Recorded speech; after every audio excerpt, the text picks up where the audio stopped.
एक आणि दुर्दैवी घटना आहे।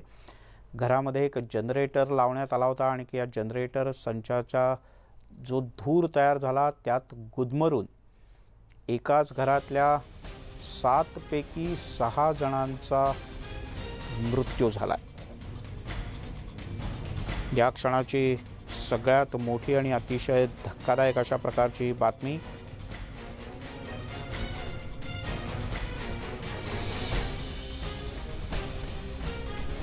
चंद्रपूरच्या शहराला लागून असलेला आहे भाग आहे। एका घरामध्ये एक जनरेटर लावला होता। या जनरेटरमधून काही धूर आला आणि या धुरामुळे गुदमरून घरातल्या 7 पैकी 6 जणांचा मृत्यू झाला आहे। दुर्गापूर भागात वॉर्ड क्रमांक 3 मधली ही घटना आहे।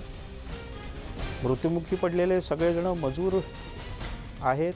स्थानिक ठिकाणी ते काही काम करतात। रात्री वीज गेल्यानंतर घरात डिझेलवरचा हा जनरेटर लावण्यात आला होता आणि सकाळी एकमेव सदस्य बचावल्याचं समोर आलं। हैदर शेख आपले प्रतिनिधी आपल्यासोबत आहेत। हैदर, काय अधिक माहिती आहे या दुर्घटनेबद्दल? अत्यंत दुर्दैवी अशी घटना आहे। दुर्गापूर वार्ड नंबर 3 या भागातील हे लोक आहेत। या कुटुंबामध्ये एकूण 7 जण आहेत। त्यापैकी 6 जणांचा हा मृत्यू झालेला आहे। रात्री त्यांनी जनरेटर लावला। हा डिझेल जनरेटर आहे। त्या जनरेटरने जो धूर निघाला, त्या धूर निघाला, धूर जे आहेत पूर्ण घरात पसरला आणि घर पूर्णपणे बंद होतं। खोल्या बंद होत्या, दार खिडक्या बंद होत्या। त्यामुळे हा जो धूर आहे तो आतमध्ये असल्यामुळे ते झोपेत होते आणि तेव्हाच त्यांचा ते गुदमरून त्यांचा मृत्यू झाला। शेजारच्या लोकांनी पाहिलं की ही कुटुंब आहे, सकाळी 5:30 वाजता 6 वाजता उठायचा, तो 7 वाजेपर्यंत त्यांचे दार उघडले नाही। म्हणून शेजारच्या लोकांनी त्यांचं दार वाजवलं आणि ते बघितलं तर हे जे आहेत ते अस्तव्यस्थित पडलेले होते आणि त्यानंतर त्यांच्या उपचारासाठी लगेच त्यांना एका खासगी रुग्णालयात आणण्यात आलं। परंतु या कुटुंबातल्या 7 पैकी 6 लोकांचा हा मृत्यू झाला आणि फक्त एक जी आई आहे ती वाचलेली आहे घरची। त्याच्यामधली 3 मुलं आहेत, त्यांची सून आहेत आणि वडील, या 6 लोकांचा जे आहे ते मृत्यू झालेला आहे। तुर्तास हैदर, धन्यवाद या सगळ्या सविस्तर माहितीबद्दल। अतिशय दुर्दैवी आणि धक्कादायक घटना। आणि आता वळूयात राजकीय बातम्यांकडे। प्रीतम मुंडे यांना केंद्रीय मंत्रिपद न मिळाल्यानं पंकजा मुंडे मोठ्या प्रमाणात नाराज असल्याची चर्चा आहे आणि त्यातच पंकजा मुंडे या दिल्लीला गेल्या होत्या। भाजपचे राष्ट्रीय अध्यक्ष JP नड्डा यांची त्यांची भेट झाली। भाजपच्या काही वरिष्ठ अधिकाऱ्यांची एक बैठक सुद्धा दिल्लीत बोलावण्यात आली होती, त्याला सुद्धा पंकजा मुंडे हजर होत्या। यानंतर खरं तर मुंबईत एक पत्रकार परिषद पंकजा मुंडे यांनी घेतली, पण तरीही पंकजा मुंडे यांची वैयक्तिक नाराजी आणि त्यांच्या समर्थकांची नाराजी कमी होत नाही असं बोललं जातंय। पंकजा मुंडे यांच्या समर्थकांनी गेल्या 2 दिवसांपासून मराठवाड्यात राजीनामा सत्र सुरू केलंय। काल पंकजा मुंडे मुंबईत परतणार होत्या। आता थोड्याच वेळात त्या मुंबईत परततील।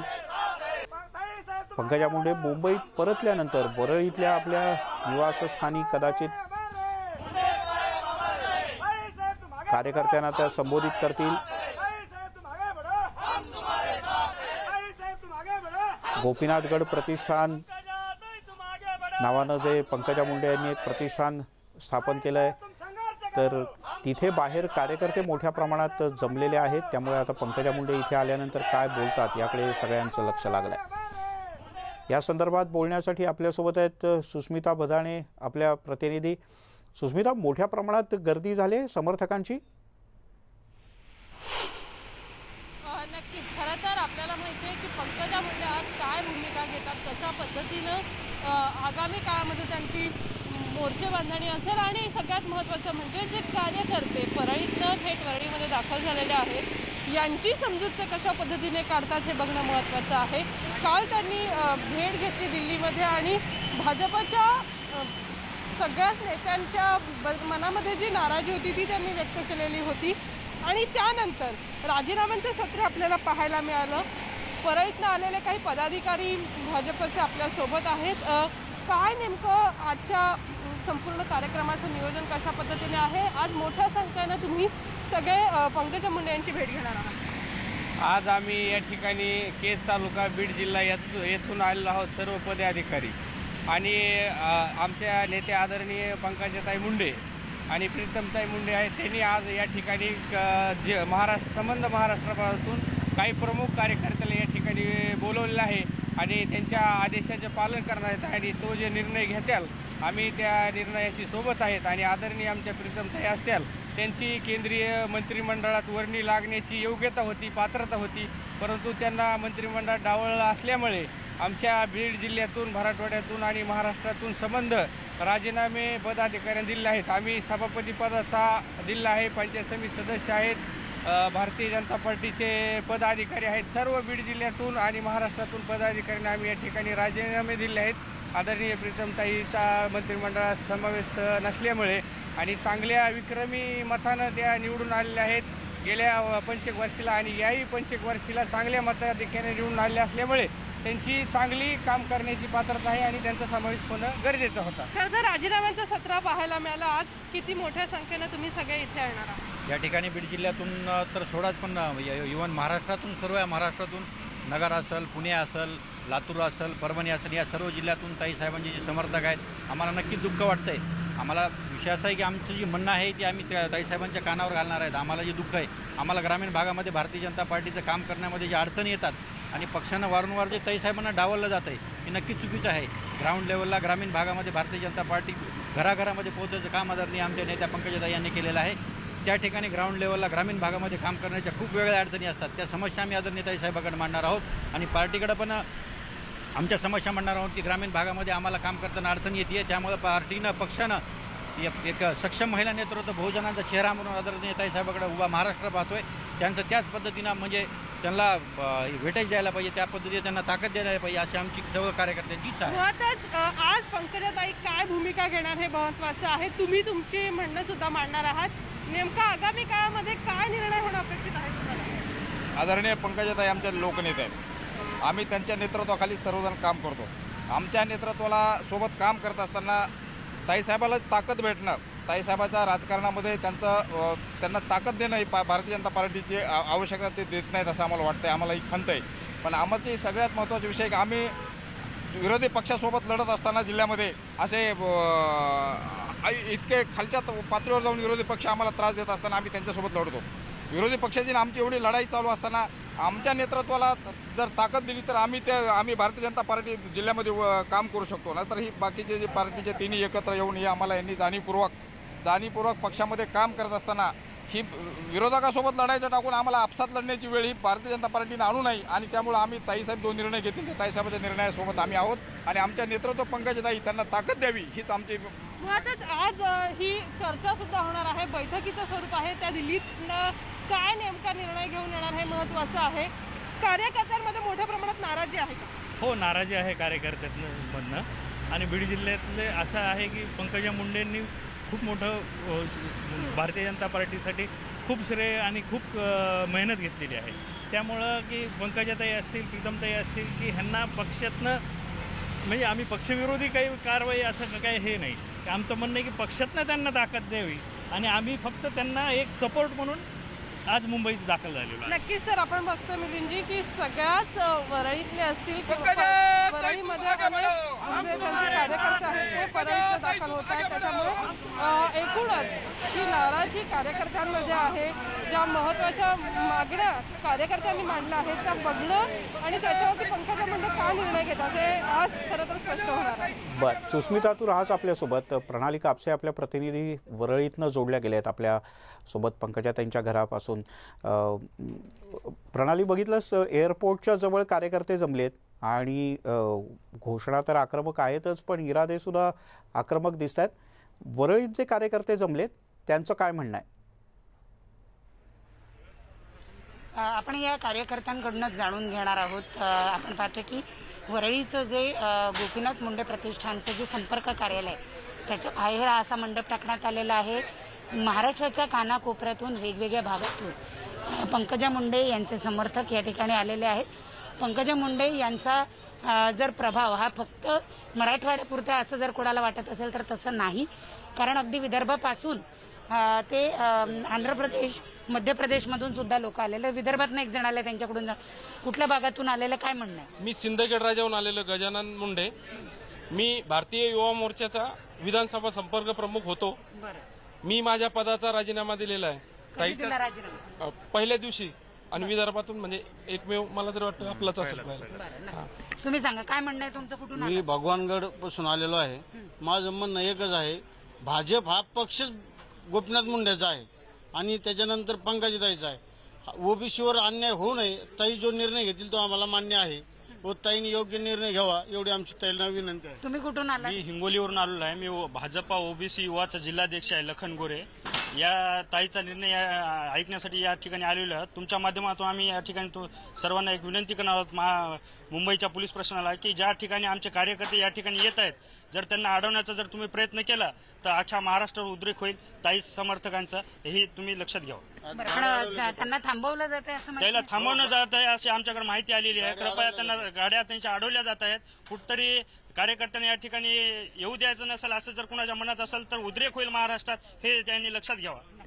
पण ताईंनी स्वतः सांगितलं होतं त्या नाराज नाहीत, तरी सुद्धा तुम्ही सगळेजण इथं आलेले आहेत. ताईने जरी सांगितलं असेल तर आम्ही नाराज आहेत ना.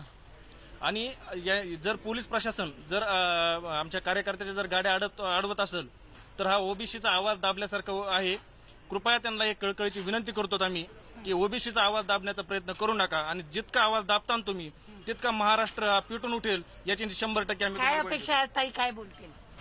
हा भाजप पक्ष जो आहे तर आदरणीय स्वर्गीय लोकनेते गोपीनाथ मुंडे साहेबांनी तळागाळात वाड्या वस्त्यावर पोहोचण्याचं काम कुणी जर केलं असेल तर महाराष्ट्रात एकमेव नेते म्हणजे स्वर्गीय आमचे गोपीनाथरावजे मुंडे साहेब आहे. ताई काय निर्णय घेतील अशी अपेक्षा आहे तुम्हाला? ताई जो निर्णय घेतील तो आम्ही, ताई आमच्या माता आहेत, आम्ही त्यांचे लेकरं आहोत.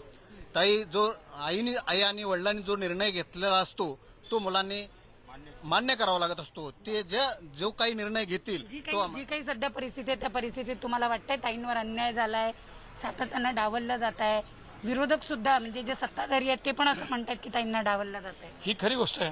अखंड ह्या महाराष्ट्रातला सगळा समाज बघतोय की अनेक वेळेपासून लोकनेते मुंडे साहेबाला सुद्धा भाजपने डावललं होतं, पण ते सक्षम होते आणि सक्षम असल्यामुळे त्यांना भारतीय जनता पार्टीला असं वाटत होतं की जर मुंडे साहेब विरोधात गेले तर या महाराष्ट्रातली भारतीय जनता पार्टी संपून जाईल.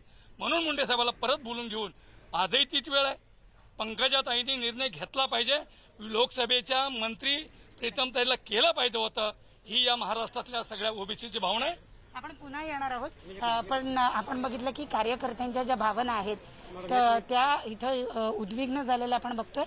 पंकजाताई जो आम्हाला मान्य असेल प्रणाली, मुळात इथे काय नेमकं होणार आहे? म्हणजे पंकजाताई येऊन काही इथे जाहीर सभेसारखं होईल, पंकजाताई येऊन इथे पत्रकार परिषद घेतील का, कार्यकर्त्यांची बंद दाराआडची बैठक असेल? म्हणजे बंद दाराआडची म्हणजे जिथे माध्यमांना प्रवेश नाही असं काही होणार आहे? कार्यकर्त्यांची समजूत घातली जाणार आहे का एका बंडाची सुरुवात आहे?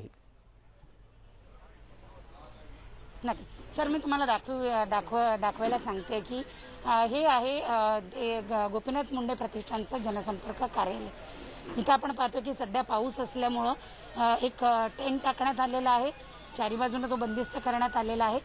मगाशी ज्या पद्धतीनं इथं घोषणा झाली त्यानुसार टप्प्याटप्प्यांना हे जे सगळे पदाधिकारी आले या पदाधिकाऱ्यांना पंकजा मुंडे जे ते प्रत्यक्ष भेटणार आहे.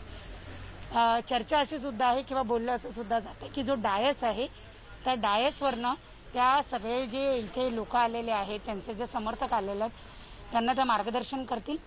पत्रकार परिषद होण्याची शक्यता थोडीशी कमी आहे. जे काही बोलायचं आहे त्या पंकजाताई एकट्याच मंचावरनं बोलतील अशी माहिती मिळते आहे. त्यामुळे पत्रकार परिषद होणार नाही. अजून काही लोकांना त्यांना विचारूया, तुम्हाला काय वाटतं? मी बीड जिल्ह्यातील भारतीय जनता पार्टी धारूर मंडळाचा तालुका अध्यक्ष आहे. मी माझ्या पदाचा राजीनामा सन्माननीय आमच्या नेत्या पंकजाताई मुंडे साहेब यांच्या समर्थनार्थ राजीनामा दिलेला आहे. आणि खरोखरच प्रीतमताईवर मंत्रिमंडळात घ्यावं असं तमाम बीड जिल्ह्याचंच नाही तर मराठवाड्याचंच नाही तर महाराष्ट्राचं सुद्धा भारतीय जनता पार्टीवर जे प्रेम करतात त्यांचं सर्वांचं म्हणणं होतं. परंतु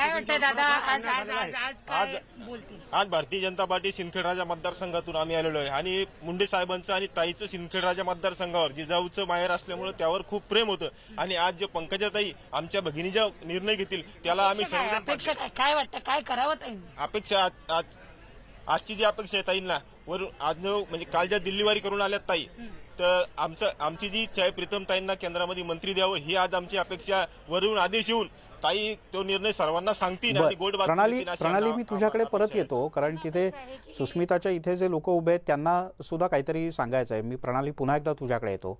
सुस्मिता, एअरपोर्ट पासून वरळीतल्या घरापर्यंत काही एक छोटी रॅली निघणार आहे कार्यकर्त्यांची किंवा काय असणार आहे नेमकं?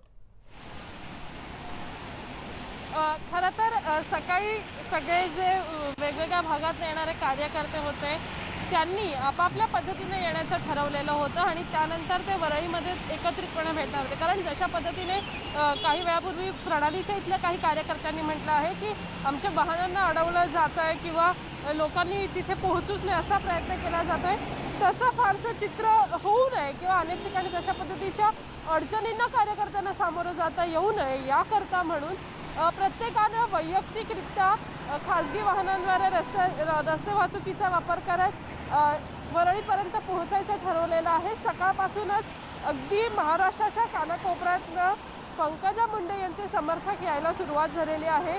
पंकजा मुंडे यांनी जरी म्हटलेलं असलं की मी नाराज नाही आहे, पक्षाच्या उच्चस्तरीय व्यक्तीशी त्यांची शिष्टमंडळाशी त्यांची बैठक झाली, चर्चा झाली, त्यानंतर त्यांनी नाराजी नाही असं स्पष्ट केलेलं आहे. परंतु एकूणच मुंडे भगिनींवरती कुठेतरी त्यांना डावललं गेलं अशी भावना या समर्थकांच्या मनात होती. त्यामुळे हे सगळे समर्थक इथे आलेले आहेत. अगदी पावसाचं वातावरण आहे तरी तुम्ही आलेला आहात. कुठेतरी नाराजी ही कार्यकर्त्यांमध्ये आहे का? हा, कार्यकर्ते प्रचंड नाराज आहेत, कारण की जे आता जे मंत्रिपदं दिलेले आहेत, आम्ही जुने भाजपचे कार्यकर्ते आहोत. मग भाजपचे जे नवीन जे आलेत त्यांना पदं मिळत आहेत आणि इतकं लोकनेत्यांना मिळत नाही आहेत आणि याचा फायदा येणाऱ्या प्रत्येक निवडणुकीत पार्टीला होणारच आहे. प्रीतमताईंना जर मंत्रिपद दिलं असतं तर जनसामान्यांना न्याय मिळाला असता, पण ते काही होताना दिसत नाही. एकूण आपण जर बघितलं तर आज कानाकोपऱ्यातनं लोक येतात, म्हणजे फक्त परळीतनं नाही तर महाराष्ट्राच्या कानाकोपऱ्यातनं लोक येतात. पंकजाताईंनी म्हटलं की त्या नाराज नाही आहेत तरी सुद्धा समर्थक किंवा कार्यकर्ते आक्रमक होत आहेत. हो, नक्कीच पंकजाताई नाराजच नाही आहेत. त्यांनी सर्वांना निरोप दिलेले आहेत. खाली पण सांगितलं आहे की तुम्ही कुणी येऊ नका, पण नाराजी ही आमच्या मनातली नाराजी आहे. नाराजी ही जनतेची आहे. आम्ही जे मतदार आहेत, आम्ही जन्म झाल्यापासून आम्हाला मतदानाचा अधिकार आल्यापासून आम्ही भारतीय जनता पार्टीचं काम करत आहोत. पण आमच्या नेत्याला जर कुठे डावलण्याचा प्रयत्न केला असेल तर नक्कीच आम्हाला त्याची खंत वाटते, आम्हाला त्याचं दुःख वाटतं. यासाठी आम्ही आमचं म्हणणं मांडण्यासाठी आदरणीय ताई साहेबाकडे आलेलो आहोत. आम्हाला बरं सुस्मिता, आपलं म्हणणं मांडण्यासाठी जरी सुस्मिता मी पुन्हा एकदा तुझ्याकडे येतो, कारण मुंबईत वेगवेगळ्या ठिकाणून कार्यकर्ते येत आहेत. ते जसे वरळीला येत आहेत तसे काही कार्यकर्ते थेट एअरपोर्टलाही जात आहेत आणि काही जणांच्या असंही डोक्यात आहे की एअरपोर्टला त्यांचं मोठं स्वागत करावं, जसं वरळीत मोठं स्वागत होणार आहे गोपीनाथ मुंडे प्रतिष्ठानच्या इथे, गोपीनाथ गड प्रतिष्ठानच्या इथे. त्याप्रमाणे प्रणाली कापसेसुद्धा आपल्यासोबत आहे. एक छोटासा ब्रेक घेऊयात, लगेचच परत येतोय. पाहत राहा न्यूज 18 लोकमतवर. पुन्हा एकदा परळी ते वरळी.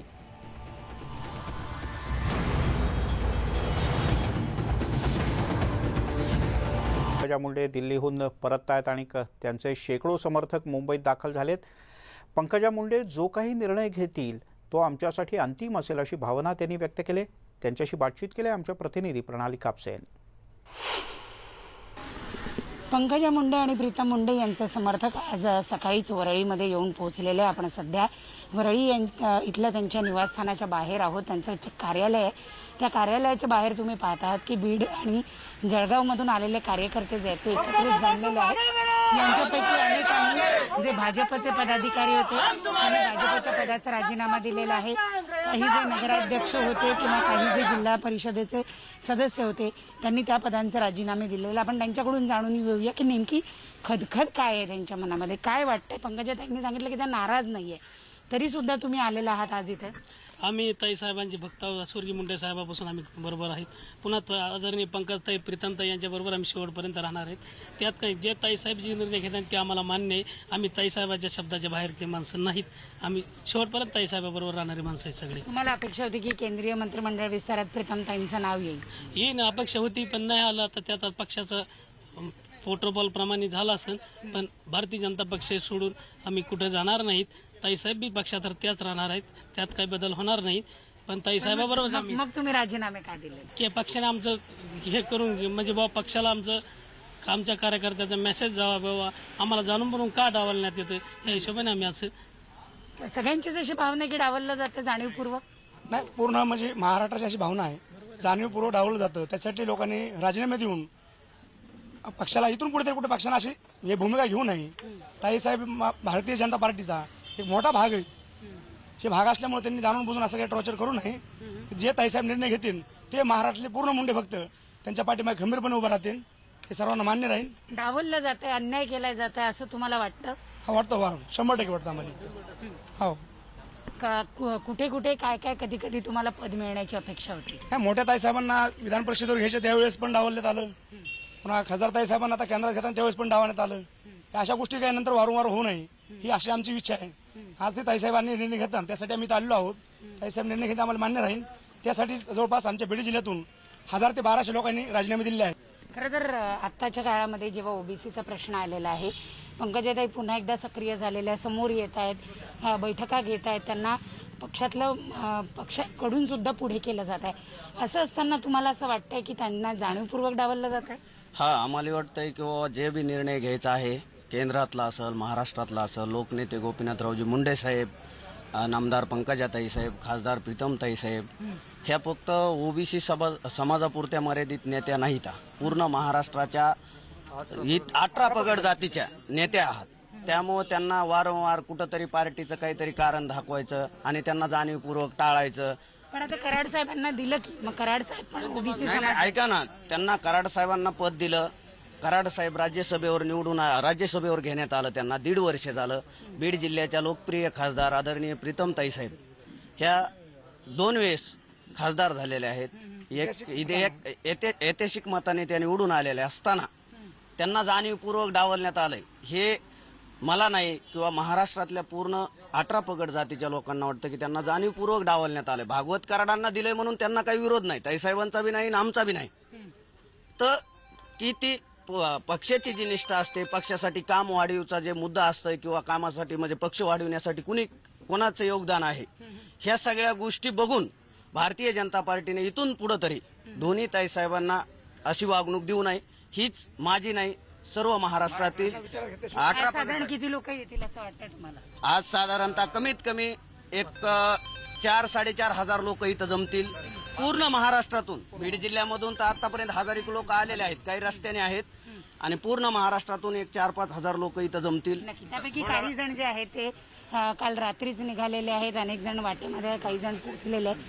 तुम्ही सुद्धा तुमच्या पदाचा राजीनामा दिलेला आहे. काय भावना आहे जळगाव भागातल्या लोकांनी? ज्या मुंडे साहेबांनी महाराष्ट्राच्या कानाकोपऱ्यातून वंचितांना शेवटच्या घटकापर्यंत पक्ष पोहोचवला, त्या मुंडे साहेबांचा सक्षमपणे वारसा चालवणाऱ्या आमच्या नेत्या पंकजाताई व प्रीतमताई यांना कुठेतरी पक्षातून डावलण्याचा प्रयत्न करत आहे अशी माझी भावना आहे. आमचं खूप मन दुखलं गेलं आहे. मी जळगाव जिल्ह्यातून चाळीसगाव तालुक्याचा सरचिटणीस पदाचा राजीनामा दिलेला आहे. आम्ही सर्वजण जमलेलो आहेत. मला सांगा की आता तुम्ही राजीनामे दिलेले आहेत, आज तुम्ही पंकजाताईंना भेटायला आलाय, काय अपेक्षा आहे तुम्हाला? काय वाटतं पंकजाताई काय निर्णय घेतील? पंकजाताई जो निर्णय घेतील तो आमच्यासाठी अंतिम असेल. पंकजाताई तुम्हाला काय वाटतं, तुमच्या भावना काय? पंकजाताईंनी निर्णय घ्यावा, सक्षमपणे घ्यावा. कवरपर्यंत अन्याय सहन करायचा. मुंडे साहेब होते तेव्हा पण मुंडे साहेबांवर अन्याय व्हायचा. आता ताई साहेब असा संघर्ष चालत राहिला तर आमच्या समाजाला न्याय केव्हा मिळणार? अरुण पेडणेकरचा, प्रणाली कापसे, न्यूज 18 लोकमत, मुंबई. तेव्हा अतिशय आक्रमक दिसत आहेत पंकजाताईंचे सगळे समर्थक. सुस्मिता भदाणे आपल्या प्रतिनिधी आपल्यासोबत आहेत. सुस्मिता, एअरपोर्ट ते वरळी असा काही एखादा मोर्चा किंवा रॅली निघणार आहे का? आणि पंकजाताईंच्या या कार्यकर्त्यांचं काय म्हणणं आहे? नेमकं वरळीला मुंडे प्रतिष्ठानच्या इथे, गोपीनाथगड प्रतिष्ठानच्या इथे गेल्यानंतर काय काय होणार आहे? खरं तर त्या जेव्हा एअरपोर्टवरती येतील पंकजा मुंडे, तेव्हा त्यांचं जंगी स्वागत करण्याचा मानस कार्यकर्त्यांचा आहे. म्हणून अनेक कार्यकर्ते हे तिथे सुद्धा जमायला सुरुवात झालेली आहेत. अनेक कार्यकर्ते हे रस्त्यात आहेत, ते वरळीतील त्यांच्या प्रतिष्ठानाच्या कार्यालयाबाहेर पोहोचण्याचा प्रयत्न करत आहेत. मुळातच आपण जर बघितलं तर अनेक कार्यकर्ते असे देखील आहेत की ज्यांना कोविड काळामुळे थेट खाजगी वाहनाने येणं शक्य नाही आहे, ते जिथे असतील तिथून त्यांचं समर्थन व्यक्त करतात. त्यांची नाराजी त्यांनी वेगवेगळ्या माध्यमातून सोशल मीडियाच्या माध्यमातून सुद्धा मांडलेली आपल्याला पाहायला मिळते, ज्यामुळे गेल्या काही दिवसांपासून पंकजा मुंडेंच्या बाबतीतले नाराज जे सर्व पदाधिकारी आहेत, कार्यकर्ते आहेत, त्यांची वारंवार राजीनामे सत्र आपल्याला पाहायला मिळालेलं. सध्या आपल्यासोबत जे सगळे कार्यकर्ते आहेत, पदाधिकारी आहेत, या सगळ्यांच्या मनामध्ये नाराजी आहे.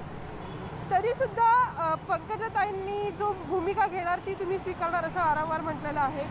एकूणच आता मंत्रिपदामध्ये अनेकांची वर्णी लागलेली आहे, त्याच्याविषयी सुद्धा तुमची नाराजी आहे की फक्त पंकजाताईंना डावलण्यात आला एवढाच मुद्दा? आमची नाराजी तर आत्ताच्या विषयात तर करंट इश्यू आहे. तुम्हाला सांगायचं झालं तर आमच्या नेत्या प्रीतमताई मुंडे तर स्वतः उच्च शिक्षित डॉक्टर आहेत.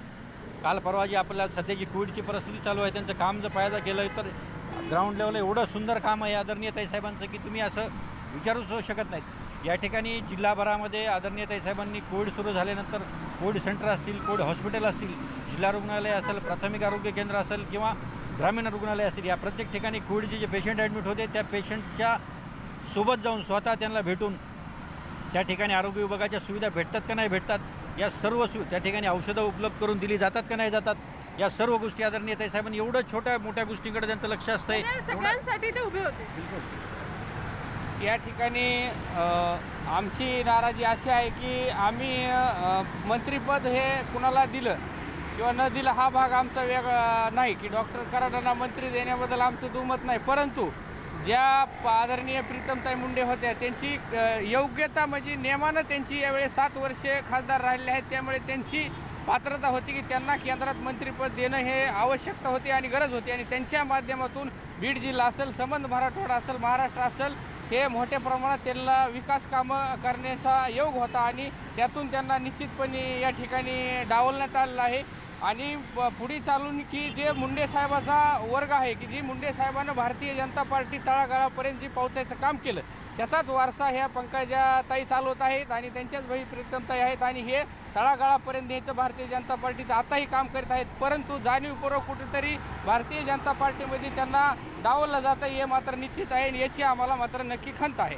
नक्कीच सर, आपण बघतोय की वेगवेगळ्या ठिकाणाहून ही लोक यायला सुरुवात झालेली आहे आणि एकीकडे पंकजा मुंडे आणि मुंडे भगिनींनी हे स्पष्ट केलेलं असलं की आम्ही नाराज नाही आहोत, परंतु या कार्यकर्त्यांची आज ते समजूत कशा पद्धतीने करतात, नेमका संवाद कुठल्या मुद्द्यांवर होतो, काय भूमिका पंकजा मुंडे आज घेतात हे बघणं फार महत्त्वाचं आहे. सुस्मिता, आपलं लक्ष असणार आहे आणि पंकजा मुंडे इथे जे भाषण करतील तर ते सुद्धा आपण लाईव्ह दाखवणार आहोत न्यूज 18 लोकमतवर. तुर्तास धन्यवाद या सगळ्या माहितीबद्दल. एक छोटासा ब्रेक घेऊयात.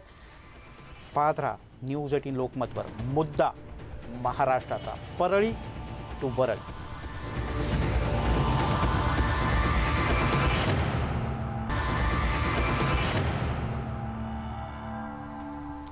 आपण पाहताय न्यूज 18 लोकमत आणि आता मुद्दा महाराष्ट्रामध्ये पुढची बातमी आहे राज्याची चिंता वाढवणारी. कारण कोरोनाग्रस्तांची संख्या एकीकडे कमी होत असली तरी मृत्यूचा दर मात्र वाढतोय.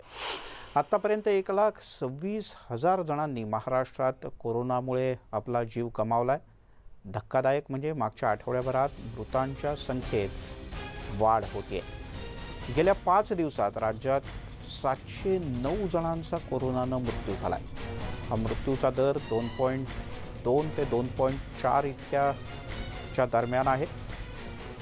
एकीकडे राज्यात सर्वदूर दुसरी लाट ओसरते अशा प्रकारचं चित्र आहे. रुग्णवाढीचा दर झपाट्यानं कमी होतोय, पण त्याच वेळेला मृत्यूचा दर मात्र वाढलाय. राज्यात अनेक ठिकाणी नियमांचं उल्लंघन होतंय. सरसकट लोक सरसकटपणे नियमांचं उल्लंघन करतायत. मोठ्या प्रमाणात एकत्र येणं, सार्वजनिक ठिकाणी जमणं, सभा संमेलनं, आंदोलनं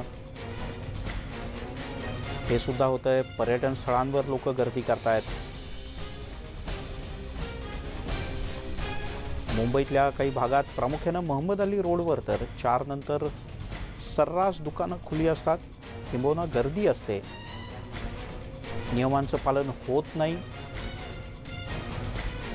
तसंच काही झालेलं नाही असं म्हणून अजूनही अंगावर काढण्याची पद्धत आपल्याकडे आहे आणि त्यामुळे उशिरानं गोष्ट लक्षात येते, आजारपण उशिरानं लक्षात येतं आणि त्यामुळे मृत्यूचा दर वाढला आहे.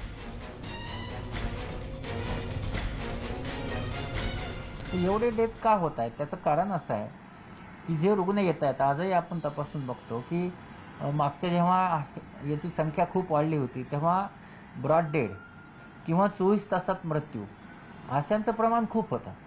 म्हणजे जर ब्रॉड डेड पेशंट येत असतील आणि 24 तासात मृत्यू होत असेल तर त्यांना ट्रीटमेंट देणं शक्य नसतं, म्हणजे ते उशिरानं आले. आणि दुसरी गोष्ट अशी आहे की आता आपण हे पुन्हा पाहतोय की आता जी संख्या आहे ही 2.2च्या खाली येत नाही. त्याचं कारण असं आहे की आता जे मृत्यू होत आहेत या मृत्यूच्या मागं बरेचशी कारणं आहेत. पण मधल्या काळामध्ये आपण पाहिलं की संख्या वाढली, एकाच दिवशी जवळपास 70,000 पेशंट आले किंवा एकंदर आपण पाहिलं की 6.5 लाखाच्या वर पेशंट आपल्याकडे ॲक्टिव्ह पेशंट राहिले. मग अशा वेळेस आपण पाहिलं मध्ये ऑक्सिजनचा शॉर्टेज निर्माण झाला किंवा गोळ्या औषधांचा शॉर्टेज निर्माण झाला. तर ही जी आहे ती हा डेल्टा व्हेरियंट जो आहे त्या व्हेरियंटने एकदम सगळ्यांनाच इन्फेक्शन केलं आणि ते केल्यामुळं या सगळ्या गोष्टी आपल्याला कमी पडत गेल्या आणि म्हणून आता त्यावेळेस जे डेथ झाले ते डेथ या संख्येमध्ये मिसळले गेले आणि त्यामुळे मग ही संख्या कमी होताना दिसत नाही आहे. त्यामुळे काळजी घेणं हाच तुर्तास सगळ्यात महत्त्वाचा उपाय आहे. एक छोटासा ब्रेक घेऊया, लगेचच परत येतोय.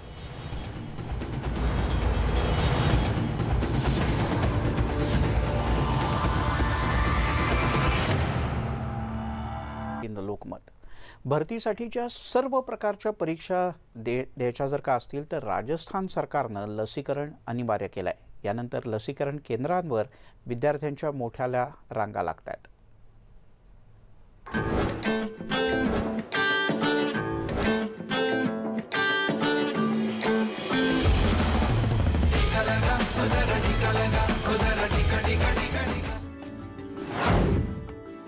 ना कुठली टाळाटाळ ना उशीरही. भरतीच्या परीक्षांसाठी लस अनिवार्य,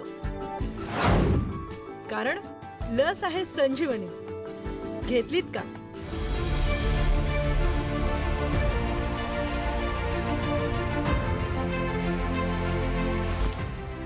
राजस्थानमध्ये भरती परीक्षांसाठी जमलेल्या तरुण विद्यार्थ्यांसाठी आणखी एक काम वाढलंय आणि हे काम म्हणजे लसीकरणाचं. आता ते भरती परीक्षेसाठी पात्र ठरू शकतील जेव्हा ते लस घेऊन जातील.